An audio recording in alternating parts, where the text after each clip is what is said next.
Another weekend camping, let's go! Sa Tanay uli namin napiling mag-camping at sa Antipolo namin napiling dumaan papunta sa campsite. On our way, na-traffic kami dahil naipit kami ng parada sa may Antipolo.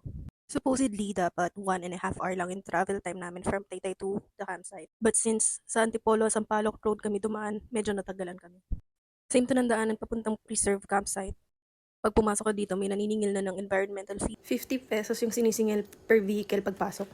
May 15 to 20 meters na rough road papunta dun sa campsite. Bali, tatanungin nga pala kayo nung naniningil ng 50 pesos kung saan kayo pupunta para ma-assist or mag-guide nila kayo kung paano yung dadaanan nyo. Bali, walang river crossing tong campsite na to pero may mga hindi magandang daan. Pero kaya din siyang pasukin ng sedan. On your way here, marami ring campsite na madadaanan. Wala kaming booking nung nagpunta kami dito and they are accepting walk-ins. Bali, may private road kayong madadaanan dito and si kuyang mag-aabang sa inyo pagpasok ng gate. Siya yung mag-i-inform na may bayad pala yung pagpasok at pagdaan. Pagdating namin, huminto muna kami dito sa may reception area nila. Then yung nakausap namin, pinaghanap muna kami ng spot kung saan kami magpipitch ng tent. Malawak yung campground nila kahit saan pwede kang magpitch ng tent. Bali dito sa Fika Haven Farm, ang entrance fee nila for overnight is 400 pesos per head. No other hidden charges. Pero kung gusto mo rin mag-camp beside your car or beside your motor, mag-out ka lang ng 150 pesos. Panoorin niyo muna kung paano kayo mag-setup.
Nakatulog kami pagkatapos namin mag-setup dahil wala pa kaming tulog. Bali mga 4:45 na nito at nagising ako. Nag-prepare agad ako para makapagsaing. And ito yung finished product ng camping setup namin.